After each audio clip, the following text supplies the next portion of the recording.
Hello and welcome to the Leveraging AI podcast, the podcast that shares practical, ethical ways to leverage AI to improve efficiency, grow your business, and advance your career. This is Isar Metis, your host, and we have a really fun episode today. I very rarely do episodes in which I focus on a specific tool versus specific use cases because I believe we all start with the use cases. So, yes, we are going to focus on use cases. However, I decided to share about this tool because it is extremely valuable, extremely powerful, extremely easy to use, and really, really fun. I couldn't resist telling you about this and how I'm using it and how other people are using it and so on. So this episode it is going to be about how to create visual assets at scale for your business and or your personal life, whether it's ads or and these visual assets could be anything from static images to ads with or without text or any kind of combination of things that you want. I promise you that you will find this absolutely fascinating. And like I said, once you find how much fun it is, you will just start creating stuff just for the fun of that, which is by itself worth learning. So let's jump right in. So the tool that I'm talking about is called Weavy. There's a link in the show notes that will take you directly to the tool.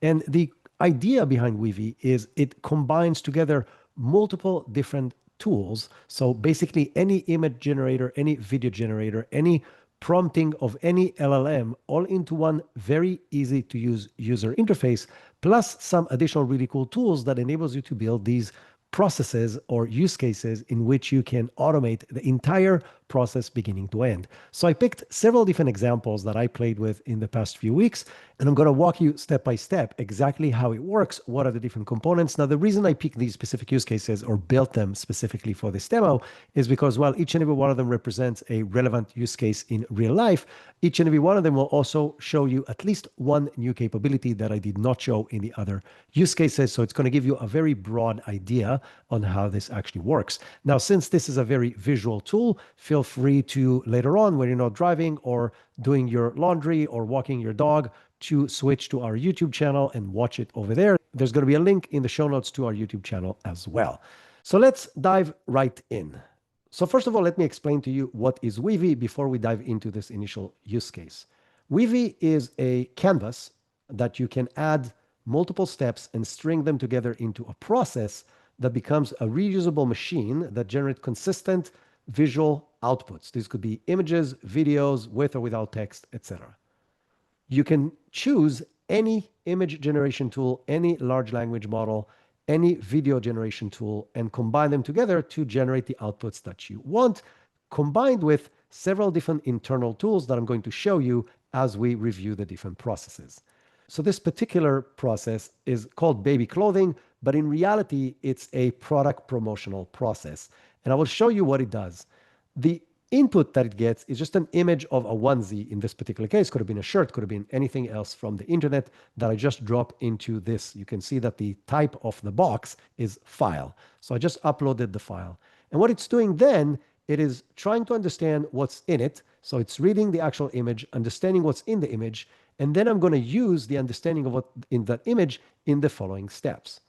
So this is where I add my own prompt. So this is a prompt box, as you can see, and I wrote the following prompt. This is me adding a prompt. Describe 10 distinct 16 by 9 new scenarios for the scene, each with a different environment.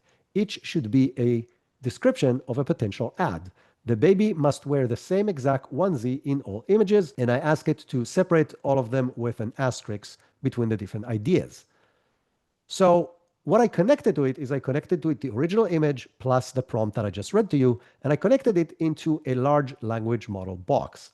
Which large language model? Whichever one I want. So right now it was done by GPT-4o, but in the drop-down menu, you can see I can choose from almost any large language model out there. And so what it is actually doing, it is now going to generate 10 ideas for ads based on the image of the onesie that I uploaded. So I'll give you several examples of what it created. Now, because the onesie says thankful for family, it understood on its own, because it's a large language model and it saw the image and it saw the description, it understands that it is a family-oriented campaign. And so the examples. I'm going to read a few of them, but not all of them. The first one is the image depicts a baby wearing a green onesie that reads "Thankful for Family," lying between two adults on a bed. The second one says, in a sunlit meadow, a baby giggles in the onesie as butterflies flutter around, celebrating family joy. The next one, and this is my favorite one as far as the output, as you'll see in a minute, on a cozy couch by a crackling fire, the baby yawns in the onesie, surrounded by cuddly pets, and so on and so forth. Now you see that the prompts that it's generated are really, really short because that's what I requested in my prompt. I said, keep every description under 30 words. I could have done this significantly more detailed, but as you'll see in a minute, that is not required. So the output that I got so far up to this step is 10 different prompts of ideas for ads for a baby onesie based on just the image on the onesie that I uploaded, nothing else. The next tool is called Array. What Array does is it literally just breaks the 10 different prompts that showed up in one box into separate boxes. And then there's a tool called List that really breaks it down. So now what I have is I have 10 separate boxes, each and every one of them with a prompt that I did not write, that will change dynamically if I change the image of the original onesie. This is the magic of all of this. The dominoes can fall all the way through with me changing just the one image of input. So now I have 10 different prompts. What did I do with the prompts? So then I connected a box from Nano Banana, Gemini 2.5 Flash, which is an image generation tool. So what kind of image generation tools I could have picked? Here in the menu, you can see all the different ones that exist here. So there's 3 different options from Google, one from ChatGPT, Rev, Higgsfield, Flux, so many open source one, SD3, Ideogram, literally any model that exists out there. And if it doesn't exist yet, they will add it later on or sometime in the near future. So I can pick from, I don't know, 15 or 20 different image generation models. I picked Nano Banana in this particular case for a reason, because Nano Banana allows me to put several different image inputs in addition to the prompt. So how are these images created? Each and every one of these images, and again, those of you who are watching the screen can see that there are 10 different images that were created based on the 10 different prompts, but each and every one of them gets 3 different inputs. One input is the prompt that was automatically generated. The other 2 are the original image of the onesie and the reference image of the original image I created separately to get it some additional idea of how this looks like on a baby. So every image gets the onesie as a flat item, the onesie on a baby, and then a prompt that I did not generate, but it generated on its own. And you can see how cute this is. You can see the baby laying on the blanket. You can see the baby in the park. You can see the baby next to an old car in a picnic. You can see the baby with the family on an outdoor dinner. Everybody's smiling. It's kind of like a sunset, beautiful lighting on everybody, and so on and so forth. Baby in the market, and so on. My favorite one, as I said, is the yawning baby on the couch. It's just the cutest thing ever. And you literally want to get teleported right there into this room to look at the yawning baby with the pets lying next to him. So that could have been the end of it. I could have added text on top of it, so there's a way to do that. But instead, I want to show you how to take this and create a video. So again, I don't want to be a blocker to the process. I wanted to be able to create videos regardless of what is in the image, because I don't know what's going to be in the image because the prompts are generated dynamically based on the item I uploaded in the beginning. So what I'm adding now, I'm starting with a box that's called Image Describer. And what it does, as the name suggests, it describes in detail what's in the image. You can use it with any image, not just with the ones that are generated. So it says a cozy image featuring a yawning baby in an olive-colored Thankful for Family onesie, seated next to an orange tabby kitten, both on a beige couch with a tan blanket on it. A sleeping bulldog rests against the kitten, and a golden retriever lies in the foreground. In the background is a lit gas fireplace with a wood mantle and decorative objects on it. A very good description. Those of you who are not watching it can kind of imagine how it looks like. This is how good this is. So now I have a description of what's happening in the image.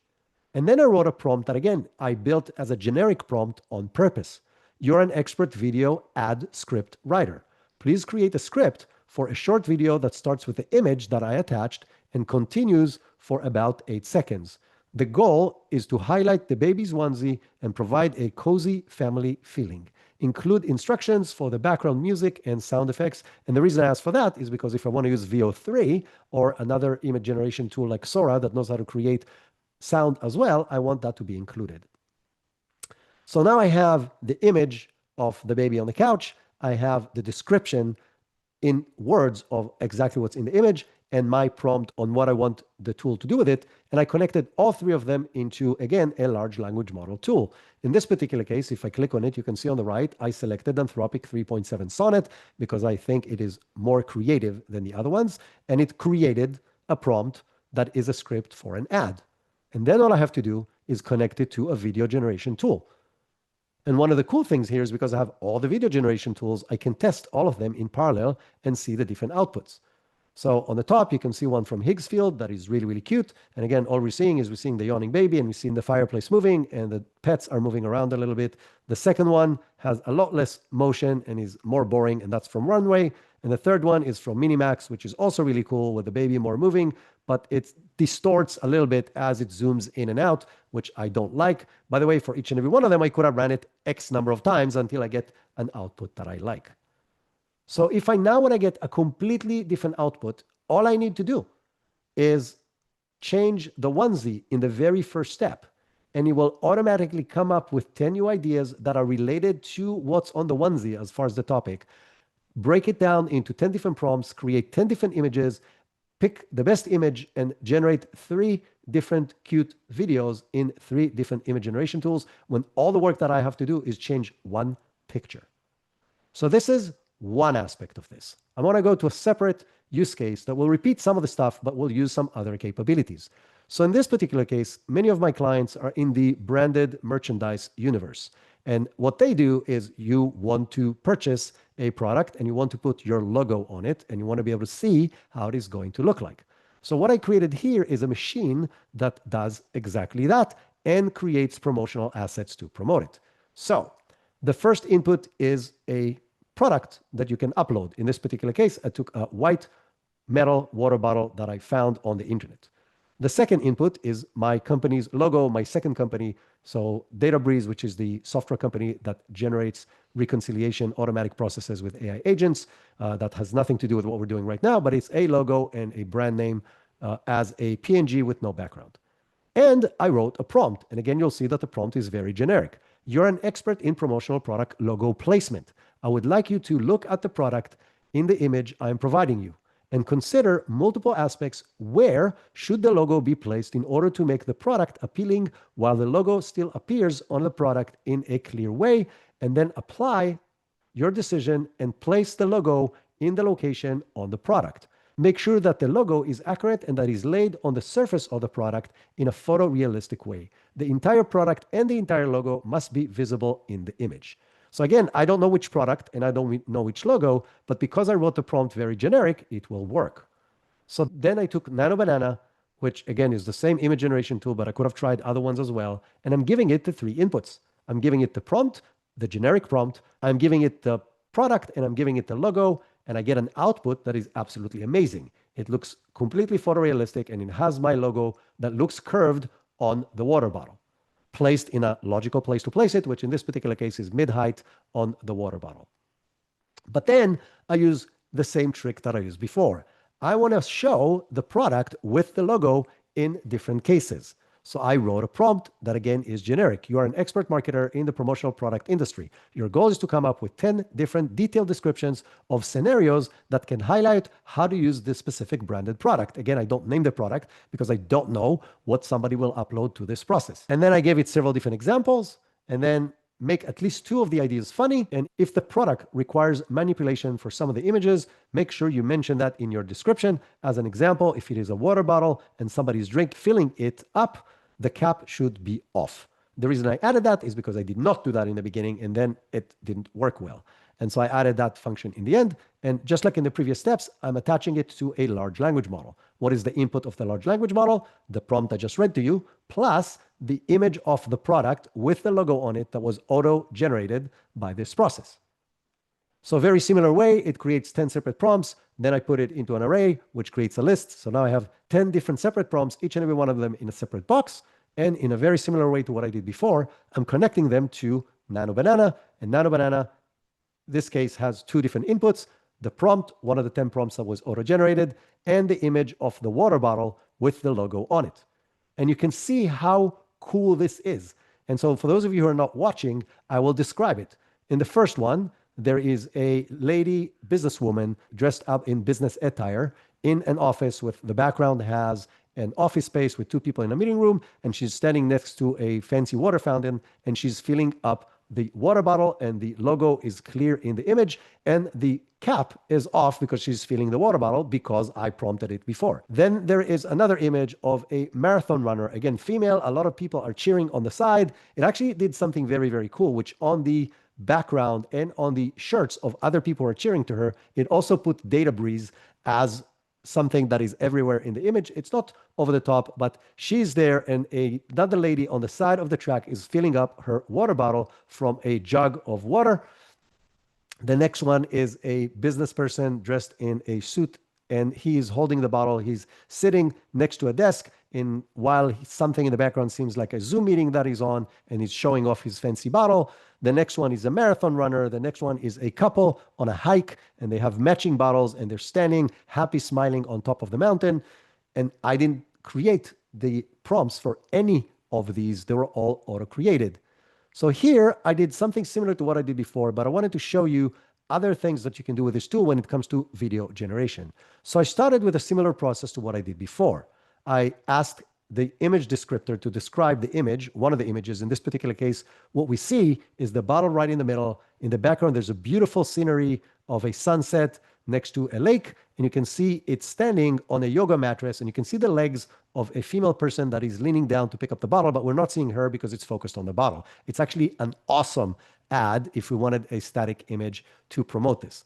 So the image descriptor described this image, and then I wrote a similar prompt to what I wrote before. You're an expert video marketer who specializes in creating short videos that captures people's attention. Your goal is to write a detailed script for an 8-second video, etc., etc., etc. So again, I'm not telling it what to write about because it's going to learn that from the image and the description that I'm uploading. Then I send it to a large language model, in this particular case, Google Gemini 2.0 Flash. Why? Just to show you that I can. So I'm mixing and matching different tools.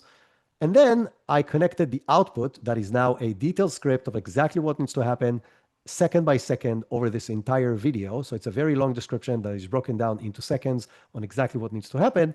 I took the output of that script that was auto-generated, connected it to the image of the feet of the female standing on the yoga mattress, and created if you're looking, she's picking up the water bottle and she's drinking, and there's birds flying in the background, and the whole thing is really, really beautiful. Now here, what I forgot to add is the whole idea of opening the water bottle, which, as you can see, she's trying to drink from the water bottle when the cap is still on, but that's an easy fix that I already showed you how to fix with prompting. So this created this video. But here is where the next step of the magic happens. As you know, all these tools, the video generation tools, have a limit on how many seconds of videos they can create. But sometimes you want to create a longer video. You need additional scenes. And you want the second scene to be either a complete smooth transition from the first scene or at least something that is connected. So they have a tool called Extract Video Frame. And what it does is I can select which frame from the video, so I can scroll the video left and right until the frame that I want. In this particular case, I chose the very last frame. So now I know exactly what the last frame in the video is. And what I did then is I started with the same process, image descriptor. So I have a detailed description of what happens in that last frame, and I have the last frame itself. I then added several different text messages that I wrote. The first one says, you are working on the second scene of the video. The first scene of the video is, and then there's a colon and nothing after that. And then the last text box is, you need to write a script for the scene starting with, and then again, nothing after that. Then I'm using a really cool tool that makes it even more powerful that is called the really weird name of Prompt Concatenator, which basically what it means is it knows how to combine several different prompts together. So what did I combine? The very first prompt is my original prompt, literally just taken from there, that described you're an expert video marketer who specializes in creating short videos, blah, blah, blah, blah, blah. So I'm reusing the same prompt that I used in the beginning. The second prompt that I've used in the list is, you are working on the second scene of the video. The first scene of the video is, and then I took the description that was created in the original step. So the one that created the original video, there's a script for that. I added that into my prompt. The third thing that I wrote that I connected into this merger of prompting is, you need to write the script for the second scene starting with, and now I connected the description of the last frame. And I connected it into a large language model, and it created a script that now is the second scene that is perfectly connected to the first scene because it had the input of the description and the exact first scene script and so on and so forth. And then I added that to a new video generation tool. And in this video generation tool, I connected two things: this output of the new script for scene 2 and the last frame from the previous video as the first frame of this video. So if I merge them together later on with any kind of editing tool, whether using CapCut or something else, it will seamlessly connect to one another because the last frame of the first is the first frame of the second video. And I can keep on adding more and more scenes. I can obviously provide any guidance that I wanted in the middle. But the cool thing about the way it is right now is that it's completely generic, which means, going back to what I said in the beginning, I can now change the product from a water bottle to a baseball cap, and it will change the ideas for the images, it will change the images, and it will change the videos, including 2 different scenes showing off the hat on one of those images. This is absolute magic. What I'm just showing you would have taken a team of people a few days to create. It took me about an hour to generate this process, and now to regenerate it takes 5 seconds for me, and then about 10 minutes of the different models to run one after the other because they do need to run in a sequence. Let's go to a completely different kind of use case. This one is more of an interior design use case. So the way I'm starting here on the left, I'm starting with an image of a room. It's a nicely designed entry foyer of a house. There are 2 doors. There's a green wall in the background, a mirror, and a mantle with several different things on it. And what I've added is I've added a text message that's saying remove the floor tiles and keep it plain off-white. And then I used a different image generation tool that's called Flux Context, which is an open source model that is amazing in keeping consistency across different images. And as you can see in the second image, or as you can believe me if you're just listening to this, the image is the exact same image, only without the tiles of the floor. Then I created an image of an orange couch, and I combined the 2 of them together. So now what I did is I combined the input from the room without the floor or without the fancy floor, and I added the couch inside that room. And it knows how to size it in a way that would make sense. I then took an image of tiles off the internet that shows a different kind of tiles, and I wrote a prompt. Cover the floor with the black and white floral pattern carpet and keep the rest of the interior view intact, maintaining architectural clarity. And as you can see, it did. So now I have the original room, but with a new kind of floor and with the orange couch in it. But you can go even further and add more steps. And I've used a mask technique, which I will show you in the next example. So I'm not going to dive into it right now, to replace what was the mirror with a window looking outside into the woods. And I have a completely different view of the room. And you can experiment with interior design or any other kind of design this way very, very quickly and iterate very, very quickly across multiple options in just seconds, which used to take with Photoshop hours to do. So now to my final, and I told you this can be fun, so I want to show you something fun that I did. So several different people that I know, including my sister and several others, have used, once they've seen Nano Banana, to try different hairstyles on themselves. So you take an image of yourself, and then you take an image of a specific hairstyle, and you ask Nano Banana to combine the 2 together. Now, as you know, because my image is on the cover of the podcast, I don't have any hair. I'm completely bald. So I found it to be really, really funny to play with different hairstyles on me. So I want to show you how simple that can be to get different hairstyles. So I started with an image from a conference I was at last week.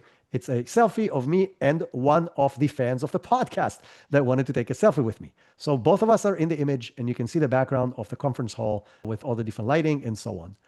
So this was the input, just an image, an actual live image of me plus another person. Now, there's the concept of masking when it comes to graphic manipulation, and that basically means cutting things either in or out of the frame. Now, doing masking, if you have Photoshop, is still an art, but you still need to know what you're doing. What they have here in Weavy, they have a really cool tool called Mask by Text. So instead of selecting visually, you explain in words what you want the system to do. So it has 2 inputs. One input is an image, and the other input is a prompt. So I took this image of me and the other guy, the selfie that has both of us, and I wrote a prompt, keep just the guy on the right. That's it. That's the prompt. And now what you can see, the mask is basically just a black and white representation of what it is going to do. So you can see a cutout of me without anything else. And then there is a tool that's called Merge Alpha. Again, you don't need to know what that is, but it's basically taking the original image and applying the mask on it, which means it's just going to show myself and nothing else out of the image. This is a process that would have been significantly more painful in any other way. So just doing this is worth doing on its own. But now what I did is where the fun actually begins. So I took pictures of really famous hairstyles from history. I've got Marilyn Monroe, I've got Amy Winehouse, I've got BA from the A-Team, I've got another Marilyn Monroe, I've got Farrah Fawcett, I've got a bronze statue of Caesar, I've got another Amy Winehouse, and then a bunch of other famous people, Cleopatra, and so on, and even Gwen Stefani with her space buns on both sides of the head. And all I did is I used a third-party tool, and again, it's just a tool that exists inside of Weavy that comes from an open source tool that's called Face Swap. That's it. So all I had to do for each and every one of these images is to connect the now face of just me that I cut out using the really easy masking tool, and the other input is a known hairstyle. And what you can see is, and again, you're not watching this, but this is absolutely hilarious. So in the first one, I've got the great, really big hair of Amy Winehouse in the same style and in the same smile and everything, and the same green dress, only it's me. And then me as Marilyn Monroe in black and white in the famous dress scene, and then me as Farrah Fawcett, and then me as the bronze statue of Caesar with Caesar's hairstyle, and then so on and so forth, Gwen Stefani, etc. Okay, so now that we've seen multiple different options, I want to do a quick summary of everything that we have seen and why this is so powerful. Almost every one of the steps that I showed you before would have taken a lot of time using traditional tools. Combining them all together, in many cases, required several different people with different expertise. People who are graphic experts, people who are prompting experts, people who are image generation experts, people who are video generation experts, and so on and so forth. And it replaces all of them with a very flexible workflow with simple inputs and simple outputs that a monkey like me can use. There's zero technical skills required to use all the stuff that I showed you. And once you start playing with it and you understand that by mixing and matching the different tools that they provide, you can go from any input to any visual output you want in a way that is now scalable.